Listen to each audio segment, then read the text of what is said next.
7 p.m. Please join me in saying the Pledge of Allegiance. I pledge allegiance to the flag of the United States of America and to the republic for which it stands, one nation, under God, indivisible, with liberty and justice for all.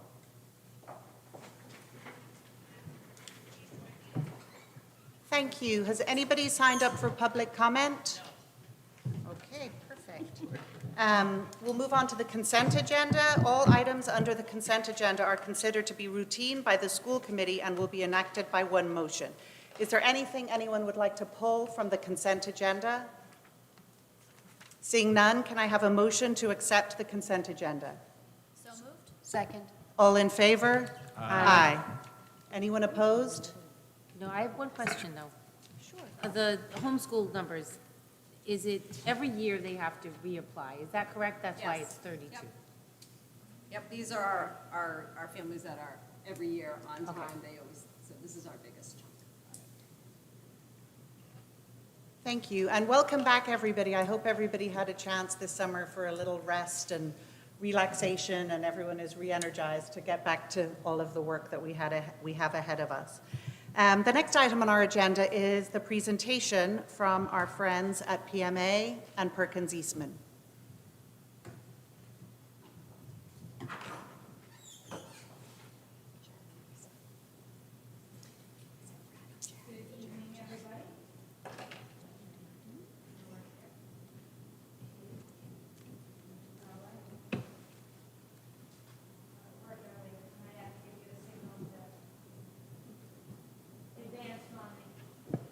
Very good, thank you. You can go to the next slide, start with the pictures.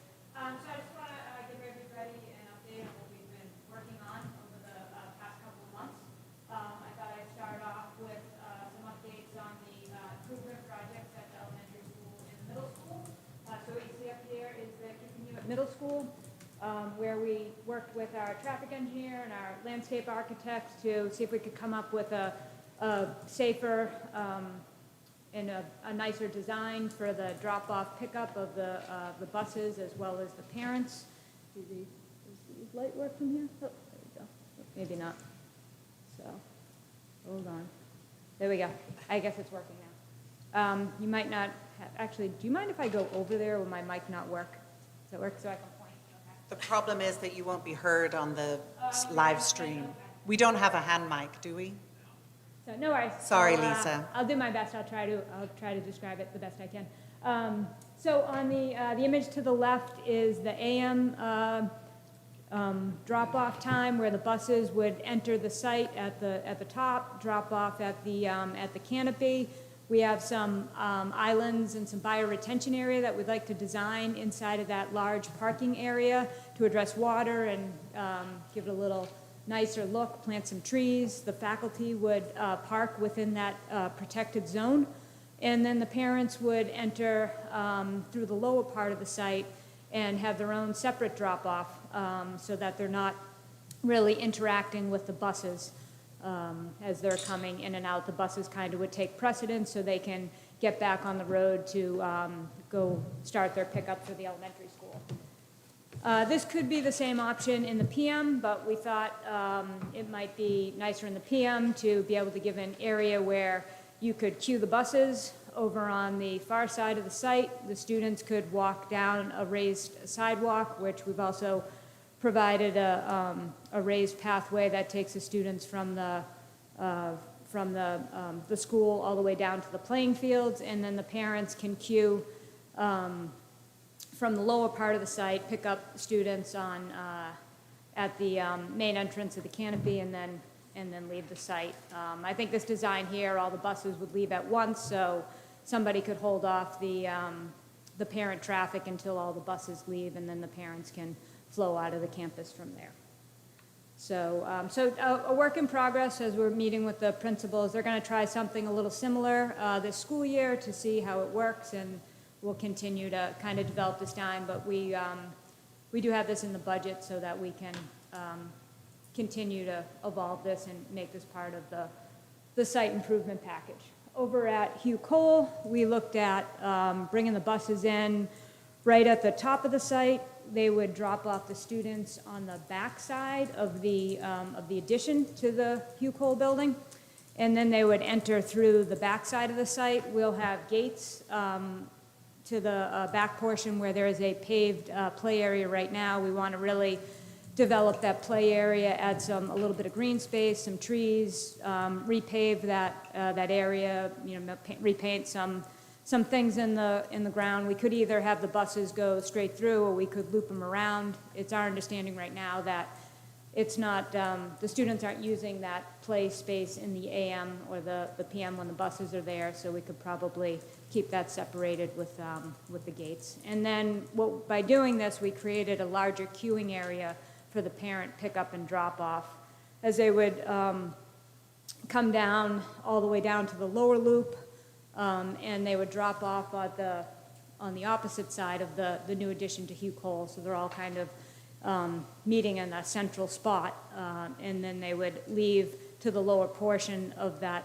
exit so that they don't interfere with the buses once again. So this kind of just creates a longer queuing spot to get the cars off of the main road.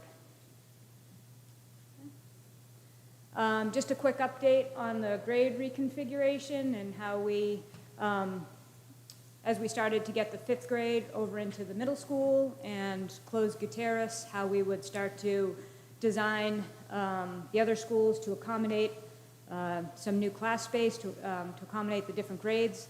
So what you see here is in the dark dotted circles are actually the spaces that we've identified with the district as being spaces that aren't really used for programmatic spaces right now. So over in the Andrews School, we were able to get the kindergartens together. So we got 4 kindergartens there, 4 first grades, and the 4 second grades, as well as the art in the back portion of Andrews. And then to the bottom of the screen is the Colt building, where we have the 3rd and the 4th grade housed, as well as so we'll keep the library over in that spot too, upstairs.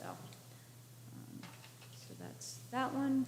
Then over at Hugh Cole, at the bottom of the screen, once again in Rockwell, the dotted lines are the spaces that we identified as available space. And you can see here on Hugh Cole, we've added a kindergarten, and we've added some intensive learning spaces in purple, kind of in the core of the building there, and then moved the music room towards the outside space. And there's actually a few free spaces that remain open at Hugh Cole for other programs or classes, so there's actually some expansion space at Hugh Cole at this time. And over in Rockwell, we added a pre-K up to where the old art room is, and music room, and then we moved the music room to the where one of the 5th grade classrooms are, and added some office space or meeting space for, I think it was a social worker, psychologist, and maybe a reading program or a Speech therapist. Speech therapist. Thank you. So, I can't read my notes from here. So then over at the Kickamuit Middle School, once again identified all the spaces that aren't really being used right now, and what we were able to do is create a cluster for the 5th grade and the 6th grade on the 1st floor of the middle school, and then a cluster for the 7th and 8th grade on the 2nd floor of the middle school. We've also kind of like right in the heart of so you enter. We talked about having 2 separate entrances, but it was better for the school just to keep everybody in at the same entrance for security reasons. So as everybody enters through the south entrance of the building, they come past the admin, start to head down the corridor. We're going to have these more or less portals or gateways to kind of identify this is the 5th and 6th grade academy, and to the right side of that, where one of the entrances there's that big stairwell that goes up. That will become the portal or the entrance for the 7th and 8th grade to go upstairs to where all their classrooms will be located. So, all right. go through the high school update real quick, kind of a colorful drawing for you to look at right now. All those colors actually are programmatic colors, so, you know, I guess it's kind of a mustardy color, the way it looks on the screen now. That's the auditorium and the gymnasium area. The greener colors, the turquoisey colors are CTE spaces. Purple is special education. The blue is academics. And then the red is administrative. So just a quick look at the site plan. It's still evolving as we speak. I know we're looking at the design of the tennis courts to see if we can get 6 tennis courts in there. So our landscape architect is probably working on that as we speak. But the parent would enter the site from the left side. They would drop off on that at the administrative portion of the school, and they would loop around and come back out the same way. The buses would enter the site on the right side, and there's a bus loop over by the courtyard between the 2 academic wings where students would enter the building, and then the buses would leave back through that entrance. So we've really separated the parents and the buses in this option. So just, I'm going to go to a cleaner view so you guys can see it better. So once again, the entrance down by the red cluster of offices there, right at the admin. To the top side of it is the auditorium and the gym area. So we're kind of trying to create a way to close off the building at nighttime so that the bigger spaces like the gym and the auditorium and the cafeteria can be used after hours. And then we can close off the academic wings so that you don't have to worry about people in the public going all the way through the school. So starting at the bottom of the screen, the first wing that sticks out is the Freshman Academy. That is a 2-story wing. At the end of that wing, we have an option to put the district offices, add the district offices onto the project, so they would come out of the Reynolds School and they would be housed here, so they have their own separate entry in this option. The middle wing that sticks up is a 3-story academic wing for the 10th, 11th, and 12th grade, and then to the wing to the back is some more of the CTE programs. We do have, as you can kind of see those turquoise spaces, we do have a lot of the CTE programs intermingled in with the regular academics, which was one of the goals that we needed to achieve on this. Okay. So this is the second floor. There is a center stairway that will bring you right up from the entry lobby below and various stairs throughout the building to comply to code. So you have your 2nd-story academic. We do have a 2-story media center at the bottom of the screen, which has an opening. You see the little X, it's actually open to below. So we are trying to create a very open feeling in the school. Lots of views out to the creek, which you're going to see on our very last slide coming up soon. And then there's that 3rd floor academic wing. So just one portion of the building is 3 stories. When you start to look at the view, I'll show you on the next one here, you're going to see that the 3-story building isn't that much taller than the gymnasium, which is close to what you have here on site for the height of the gym.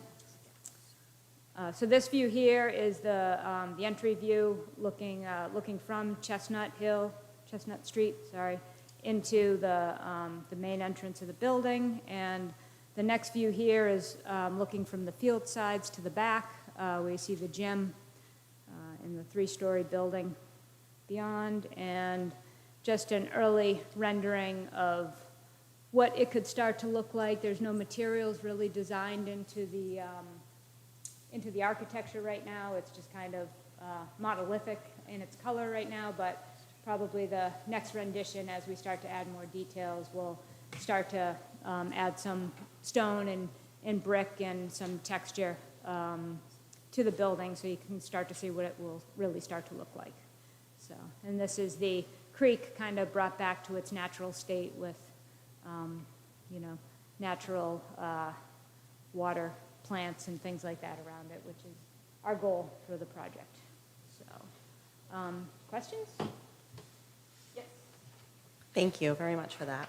I don't know if this is something you can answer or if it's directed more towards the building committee, I'm not really sure, but I'm a little concerned, and I think there's potential issue with fifth and sixth graders not having their own entrance at the middle school, especially since there's already a lot of pushback for this particular idea, fifth graders moving to the middle school from the community.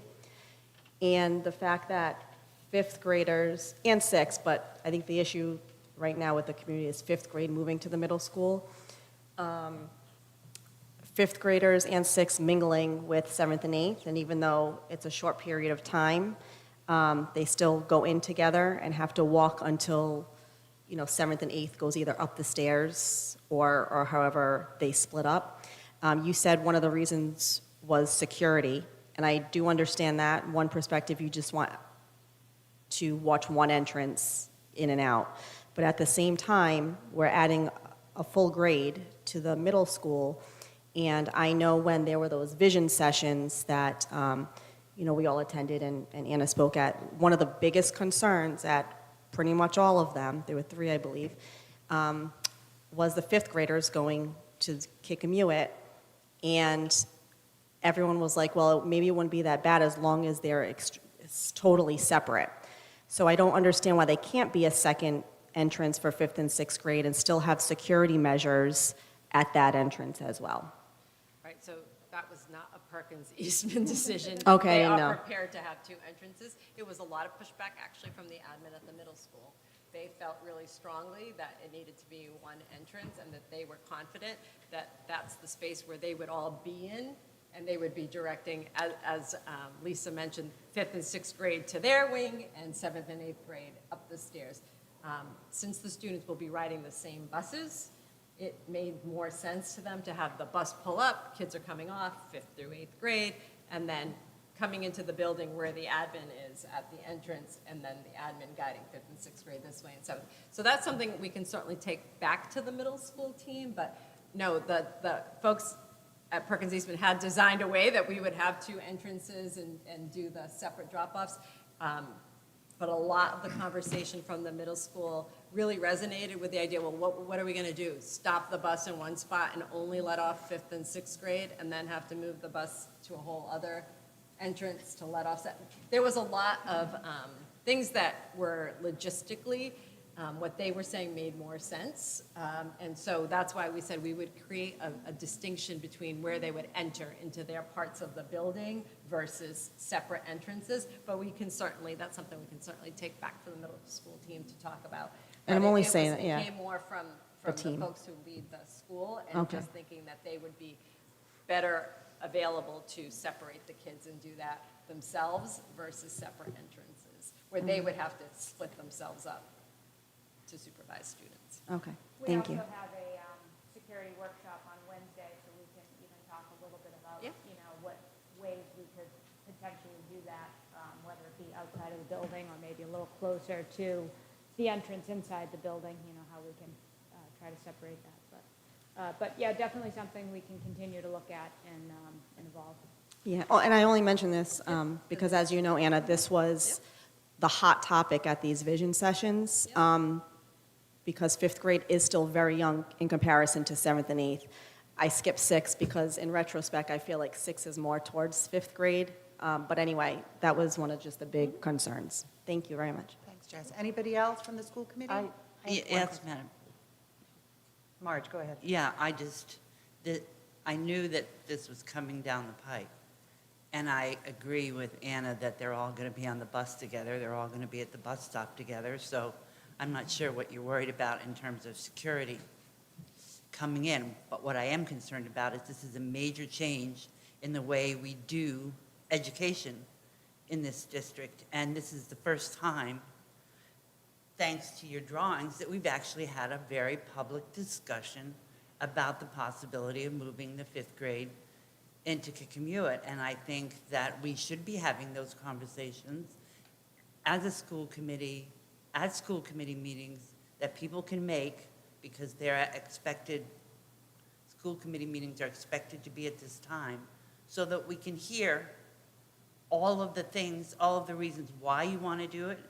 Anna, you know I'm totally against it, but all the reasons you want to do it, academically, socially, all of those other things, and why we're doing this, because this is very piecemeal for me in the format that it's been presented, which is almost like a fait accompli. I mean, I don't see any votes on changing the enabling legislation and putting the 5th grade into commute. I don't see any of us having had a discussion here or a workshop with the public here as a group to actually discuss it. So I think Jess got a little bit, she heard a little bit. I'm sure some of the other of you have heard it as well or not heard it, but I think that for something as major as this, it belongs in front of the school committee, not the building committee. That's all. Carly? I just wanted to comment briefly. I too was skeptical about moving the 5th grade over, but after having a meeting with Anna specifically to kind of discuss that, there's a lot of research out there that I know Anna has her hands on to share. I'm sure she's able to share with the rest of the school committee, showing that it's actually beneficial for not only social emotional development, but also academically for 5th graders to be with 6th graders. Madam Chair, I don't disagree with you that there probably is a lot of that out there. I've lived it, and it was miserable for my grandchild in Middletown, absolutely miserable. And you have to build a playground for 5th grade, too. But I'm not going to go there anymore, except to say that all the things that you're talking about that she could give us, she could also give to the public. Yeah. And we haven't done that. And I just think that we're preempting something that we should be talking about with the public first before we say, this is it.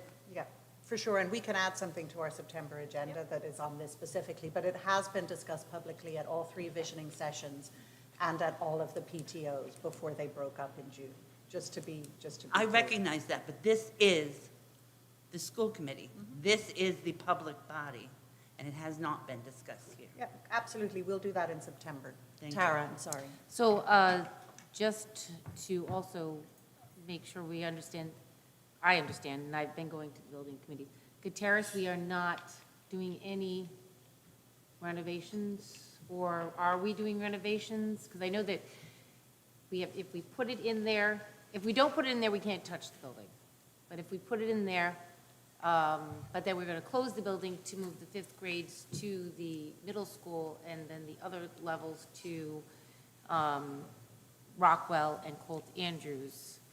I just want to make sure that that's also out in, so that the public knows what our transition plan is. So I can make that a part of my presentation, because that would be my recommendation to this body, to this school committee, if we didn't get a bond.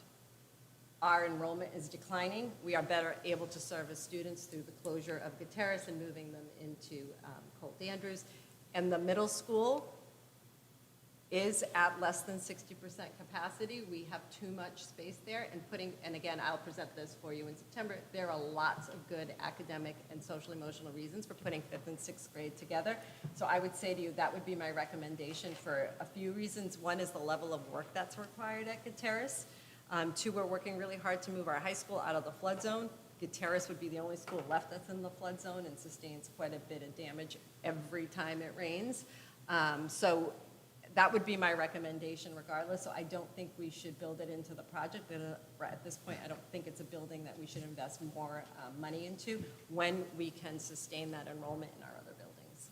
And then I just had one other question, and that, going back to Hugh Cole and the plan, I understand that this would be in the future, if for the next 5 years, but what are we doing for the next 2 weeks? So we're actually going to do a trial run of what you just saw. Frank has been working with the school. He has a letter going to the parents. They've been working with the folks in Warren. So they are going to kind of implement a very similar plan to this to start to try it out and look at what that looks like on a regular basis. How about the potholes? Do we have a plan for those?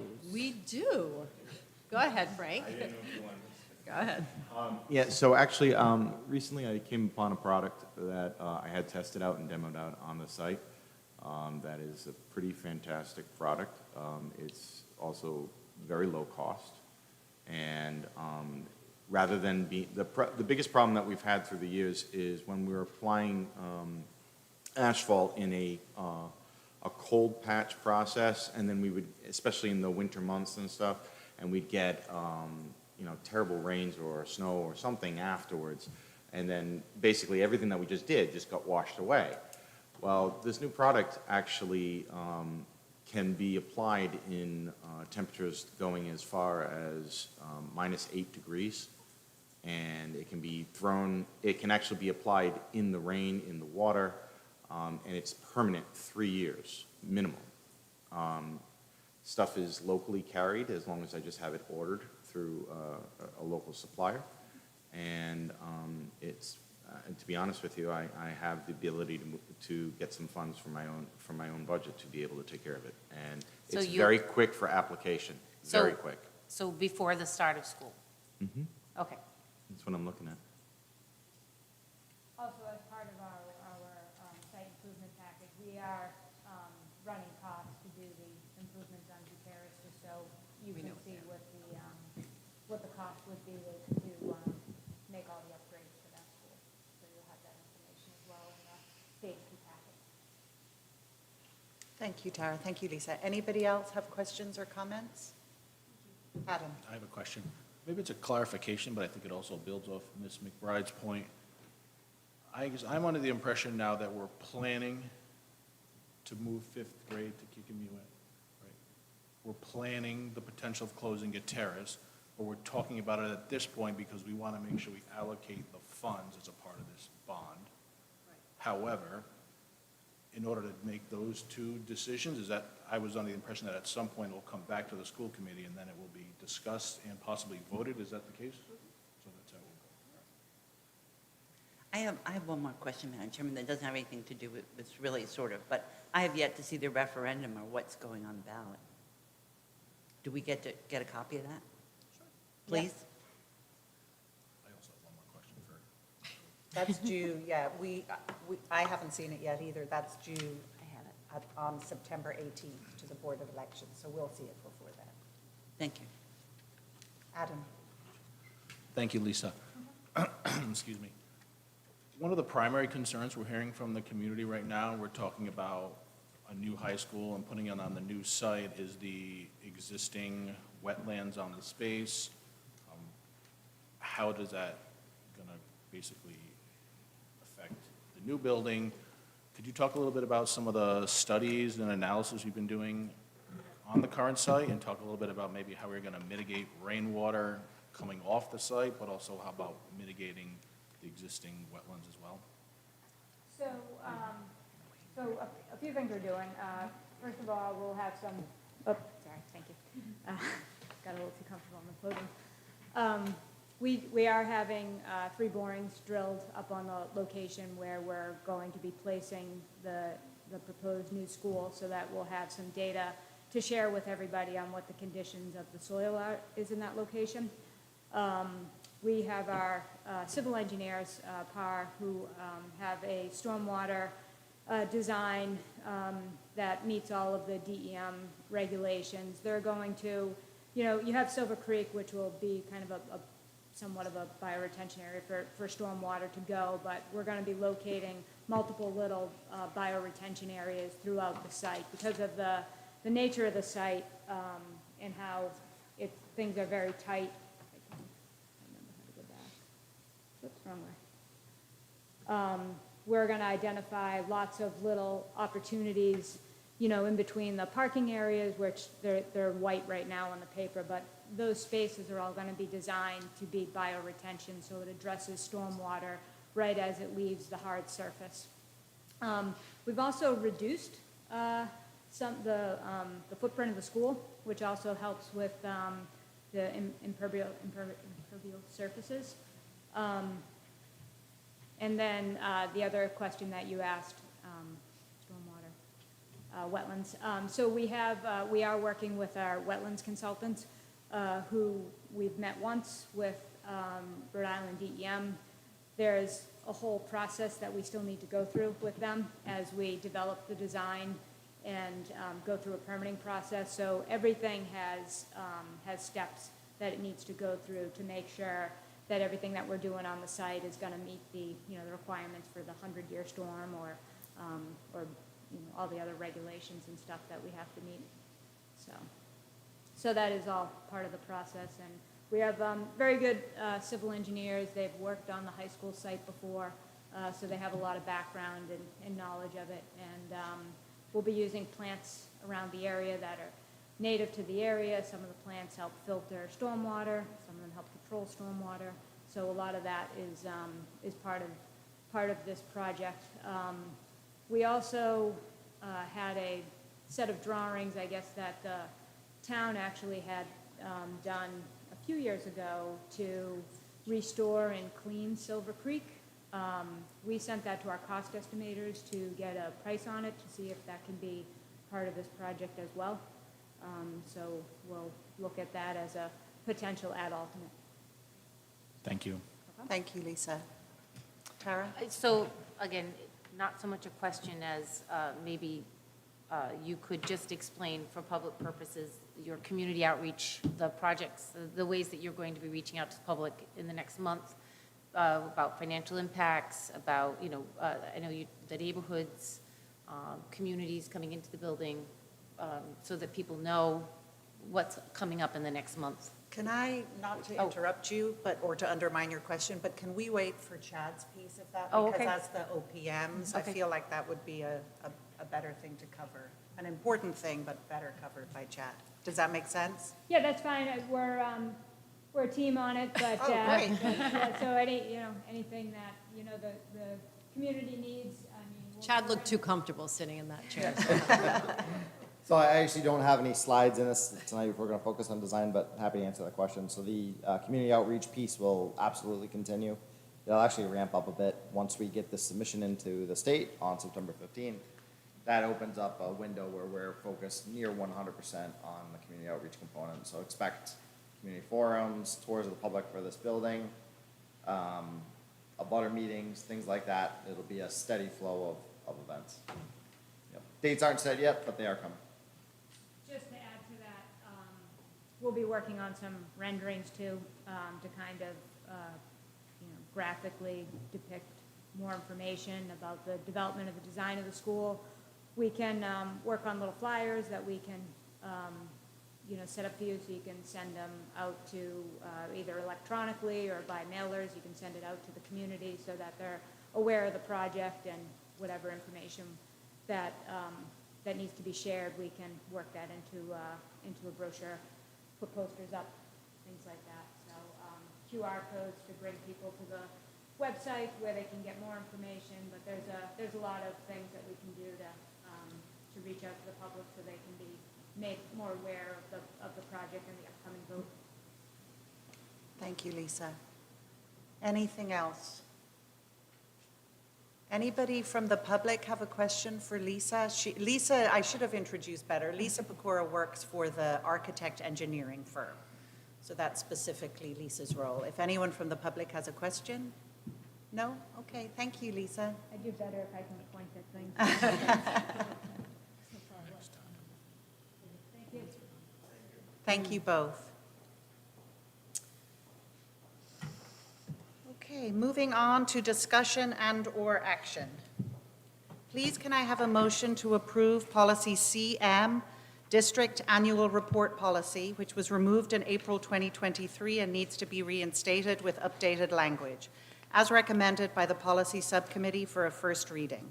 So moved. Second. Discussion. Adam? Is there a reason why the last sentence, we didn't include Bristol Warren, it just said regional committee?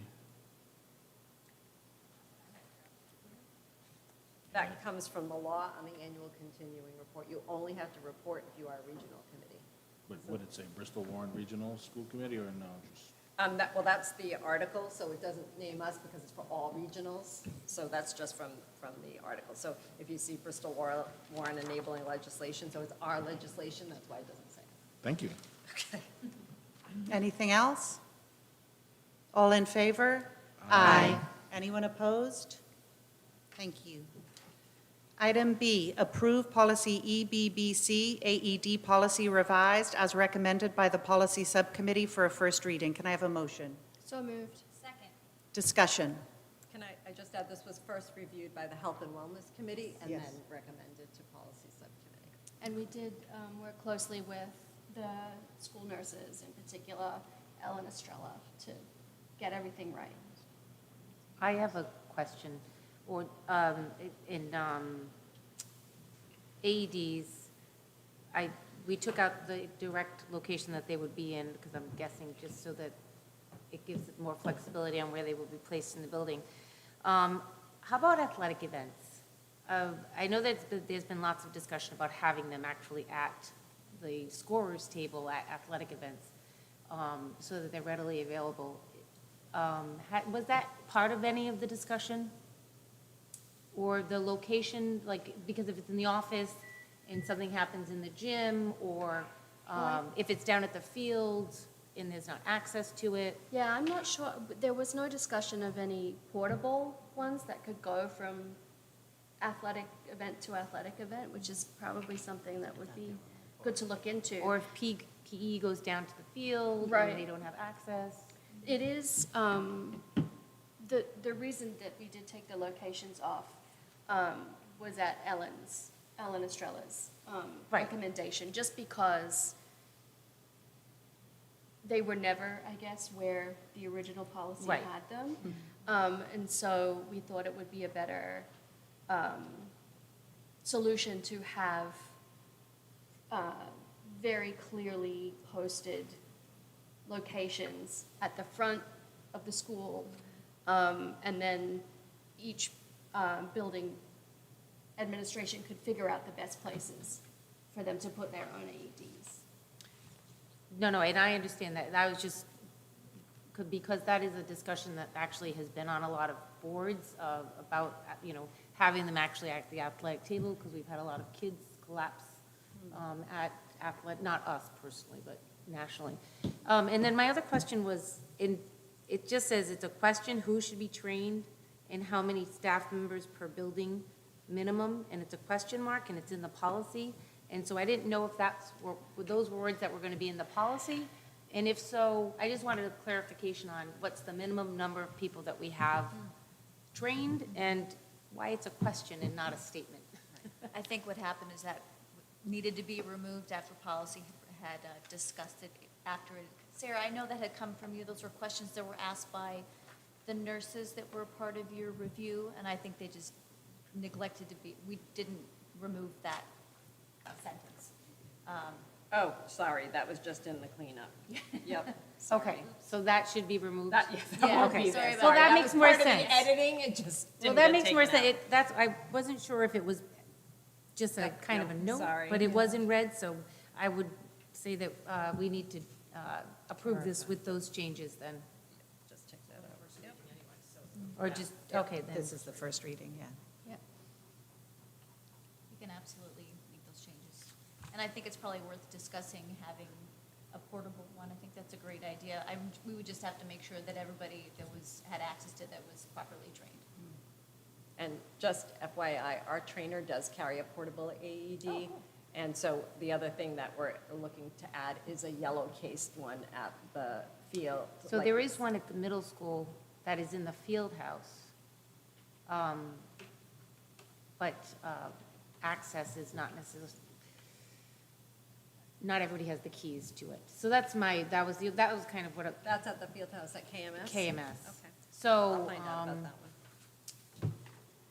I don't know if the gym teachers bring one down with them during the day, so that's why I asked the question. Yep, I'll find out about that one. Anything else on this policy? All in favor of the motion? Aye. Aye. Anyone opposed? Thank you. Item C, approve policy ECAF, video surveillance on school department policy, new, as recommended by the policy subcommittee for a first reading. Can I have a motion? So moved. Second. Discussion. Can we just have a background on Sure, we the did- policy? We didn't have one at all. So this is one Mary Ann has previously written for Portsmouth. We just cleaned it up to match Bristol Warren, but it's just notice via policy that we have cameras and what it's used for and what it's not used for.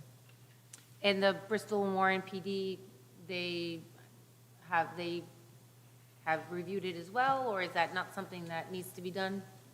Okay. I had one other question that just came to me. Forgive me for not reaching out to you earlier. Do we need to include when that is destroyed, for example, like how long we're going to keep any of the video? I was just thinking about that. It might be Sure, something we should and I include. don't know that off the top of my head. I want to Okay. say it's only 30 days and it records. Okay. That's all it holds for, but I will find Okay. out for you. Thank you. Anything else? Adam? Just to tack on, Ms. Reach, at the very least, maybe a minimum. We'd say they held for a minimum of this Yep, amount, because sure. that may be flexible. That's a good idea. Yep, I'll find out. I'm not sure what that is. It's a good question. Anything else? All in favor? Aye. Anyone opposed? Thank you, the motion passes. Next up, can I have a motion, please, to approve policy IJOC, Volunteers in School Policy, as recommended by the Policy Subcommittee for a first reading? So moved. Second. Discussion. Similar to the last one, we just never had one. We had procedure, but not policy, so we just wanted to codify what we do in policy. So our legal counsel has reviewed this? This is, again, the same policy that she's already written for a previous district. We just borrowed it. It's how I save our legal bill. I just use her other work. Very effective. Any questions or comments from anyone? All in favor? Aye. Anyone opposed? Thank you. Item E, please can I have a motion to approve the removal of policy JED, Student Absences and Excuses Policy, and replace it with JE, Student Attendance Policy, as recommended by the Policy Subcommittee for a first reading. So moved. Second. Discussion with, maybe start with some background again. Sure. So if you notice, our last policy really didn't say much of anything, and then only spoke to Mount Hope and the middle school. And so, as you know, Diane has been working with a team of folks from a cluster of the schools on improving attendance and looking at ways to support parents through MTSS and providing help to make sure students get to school versus the punitive language in our one that said, you know, if you don't come to school, you could end up in truancy court. So versus going right to the negative, we want to talk to parents about how we can support them, what we can do to help, and to make sure that students are able to attend school, again, in alignment with our MTSS goals, and just being clear about what the procedures are, what is, you know, an early dismissal, a tardy, that those all fall under the same category as absences. I have one question. Tara? When I was looking at excused absences, college visits, are they school-related? Because I know right now they're excused, but when I was reading this language, I just didn't know if that fell under this. It is an approved school-sponsored, it'll come from the school. So the high school actually approves college visits. Okay, so then it would be a school-sponsored We activity? can put that in there. It's not a school-sponsored activity, but I know that that is one of the things that's excused, so let me make sure we add that here. Because that's actually in the high school handbook. Anything else? All in favor? Aye. Anyone opposed? Thank you all. Next up, please can I have a motion to approve policy JLIG, Sun Safety Policy, as recommended by the Policy Subcommittee for a first reading? So moved. Second. Discussion. I'm just excited that we finally have one. I have one question. Tara? Actually, I am too. This is something that I go through. I actually have a policy for my summer camp because of many of these same things. just for clarity, this also says that adults don't apply the sunscreen, is that correct? That the children are responsible for applying their own sunscreen? Or can adults apply the sunscreen? No, this is all about students applying the sunscreen. So, right, so my policy is, what my experience has been is that adults are not really encouraged to apply sunscreen to children. So I just wanted to clarify if this is even for pre-K, to be, like, the parents are going to send in sunscreen with themselves, and they are responsible for applying it to themselves. Yep, this is only geared towards students applying their own sunscreen. Okay. It doesn't speak to an adult. That's what I wanted. And then my other question is the non-aerosol. Why are we, some kids bring the aerosol cans. I have plenty that I can give you from the ones that they've left me all summer. But why are we limiting that? What if a child does bring in something like that? I mean, they're still providing the same coverage, and it's still providing the same, we want them to have the sunscreen. So that's the only question that I didn't know. So I think it's, remember that we're applying ours inside. So Okay. kids are putting it on, so if you have a spray, it's kind of hard to keep that from going all over everything and everyone. So this is just so that it only goes on the child who is applying it to themselves Okay. versus a spray that could get on other children. Thank you. And just as a brief PSA, the spray sunscreen actually does not provide as good a coverage. If you put it on your hand and then you rub it in, you're in better shape. Just saying. I'm not even going to show you my arms. Nope. Anything else on the sun safety policy? Seeing nothing, all in favor? Aye. Anyone opposed? Thank you. And so ends our policy discussion for today. And moving on to item G, notice of emergency funding for KMS HVAC system per Rhode Island Department of Education. Superintendent Riley. Right, so we had an immediate need for, I believe it was a rooftop unit, HVAC. That was not in our budget. We did ask for emergency funding, and this is just to let you know, it was approved by RIDE, and so we'll get our reimbursement on this rooftop unit that had to be replaced immediately at the middle school. Great, thank you. Any questions or comments on that? Great. I'll move on to item H, approval of the MOA for the Learning Inside Out Initiative SBA Capital Fund Grant. Superintendent Riley. Sure, so I'd say about a year ago, but I think it was maybe about 9 months ago, you saw a proposal from Rockwell School and KMS where they wrote for this Inside Out grant for $100,000 each. And somehow they left our names off their first notice and public announcement, and then they called and said, hey, we haven't heard from you, you got the Inside Out grant. We were like, no, we weren't on the list, and then they realized they forgot to include us in their publicity, but we did receive, both schools received $100,000 for their outdoor classrooms. It does require your approval and each of your signatures on this MOA for RIDE. So, I'm sorry, which schools? Rockwell? It's Rockwell and middle school. And KMS. Any questions or comments? I had two questions, which I feel like I've heard the answers to, but I think they should be stated publicly. One, obviously, if we are going to be doing work for this, longer-term project at KMS or Rockwell, we want to make sure that whatever work is done under this grant does not get demolished or reversed in any way by the construction work that's happening. And the other thing is the question that will be asked by this committee all the time is what is the plan for maintaining these outdoor learning spaces once the grant money has been spent? Right, so at KMS, the area where the outdoor classroom is going is not where we're doing any construction. It's, I wish I could tell you north side, east west, I don't know. It's that space east of the building where we're not doing any construction. It's just grass there.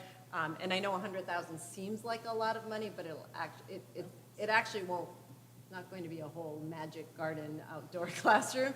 It's some work to just landscape a little and make things accessible to students to be able to sit outside and do some outdoor classroom work. It was developed with the science teachers who will also be have a role in maintaining and keeping it up with our environmental club and the students, but then the rest of the maintenance will fall to our team, and so Frank is very involved in this project also.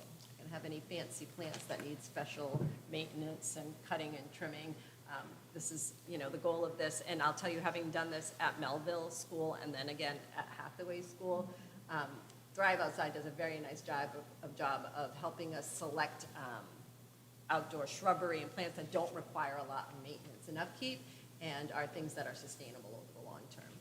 Madam Chair, we had an outdoor classroom at Kickamute right outside of the cafeteria that was done by the parent group, and it was all donations, and it had benches and basketball hoops and all kinds of really nice things outside that door. Do we not have that anymore? It's still there. It's still there. We can't work with the things that we have there in a new site, or we want to have two sites? That's where the benches and the hoop, yeah, it's. The lunch area. Yeah. This is on the, Yeah, I know, Other I side. know.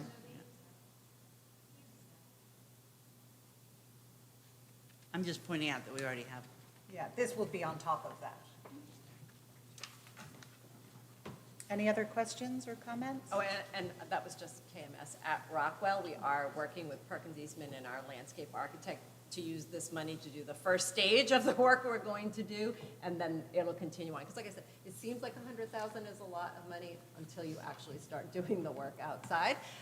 And at Rockwell, the goal was always to address some of the drainage there. If you remember, we've seen some photos of all the water that kind of pools at the back of Rockwell. So it'll be addressing the drainage and creating an outdoor classroom space there. Thank you. Anything else? All in favor? Aye. Anyone opposed? Great, thank you. The next item on the agenda is two resolutions that we are required to submit with our Stage 2 necessity of construction application to RIDE. The first one is the US EPA's Tools for Schools program. So can I have a motion, please, that the school committee agrees that upcoming construction projects will adhere to the requirements of New England CHIPS OM 5.0 Indoor Environmental Management Plan? So moved. Second. Discussion. I think this merits some background explanation. Who's the, Chad?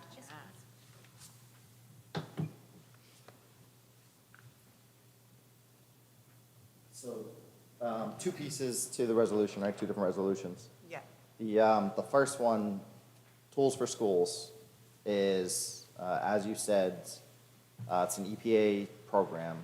Really, to boil it down simple, it's indoor air quality, and it starts at construction, it continues into building occupancy. So during construction, it's a CHIPS point, Collaborative for High Performance Schools, we would need to show documentation that things like ductwork are protected for the duration of construction from any construction debris and dust. Materials like drywall are stored up off the floor and not exposed to moisture.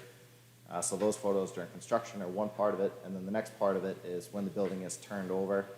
We'll work with facilities to make sure that there's a schedule for things like filter changes on the units, to make sure that filters are replaced and all the other routine maintenance items. But that's really a 10,000-foot view of the program. There's a lot to it, but generally that's the idea. Got it. So this motion is basically us as a committee committing that we will see this work through. Right. Any questions or comments for Chad? Because I couldn't answer them about chips. No? Thanks, Chad. All in favor? Aye. Anyone opposed? Great. So stay there. Our next thing is a similar resolution that is required by RIDE.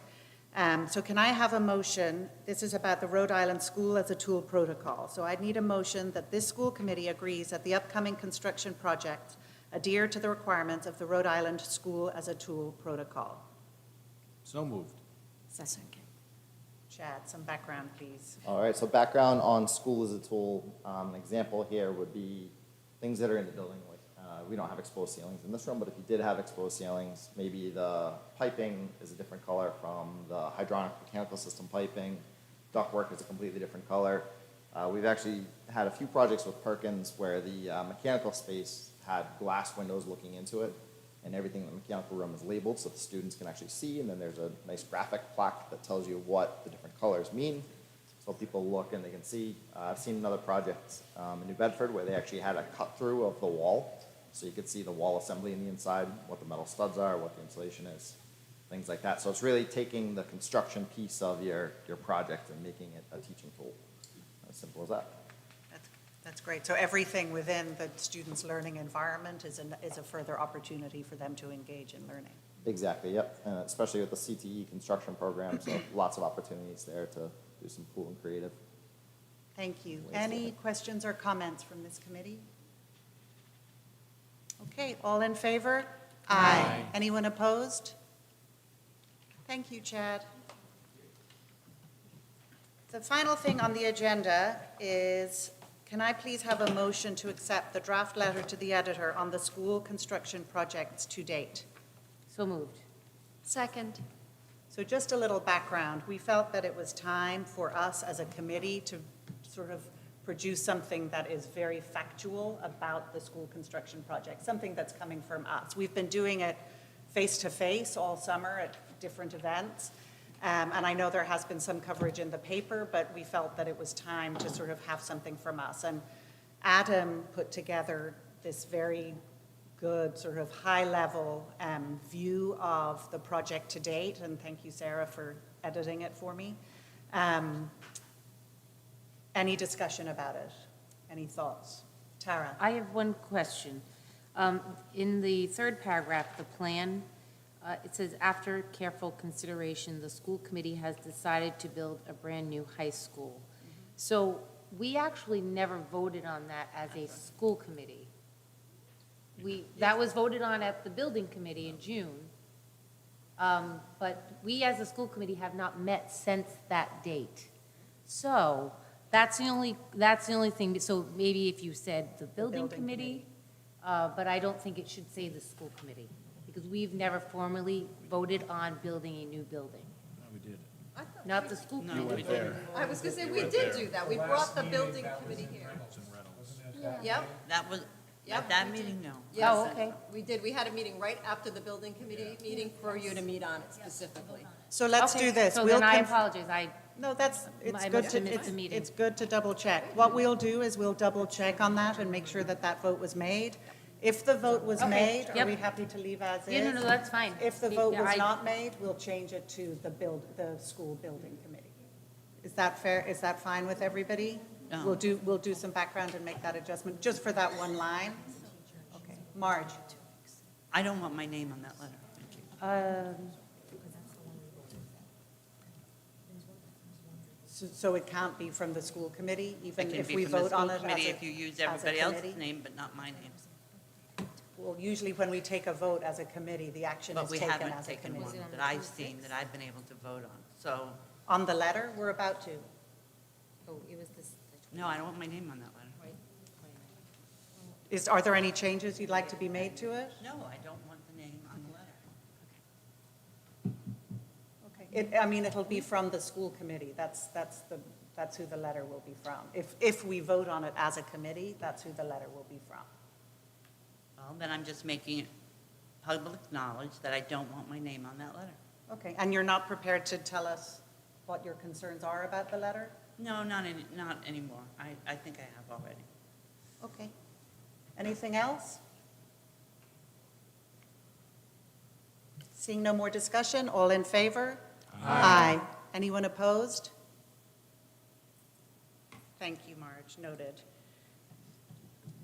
That's it, thank you, everybody. Can I have a motion to adjourn? So moved. Second. All in favor? Aye. Thank you, everyone, welcome back. Please don't Oh, yeah. leave until you sign the MOU. Where's your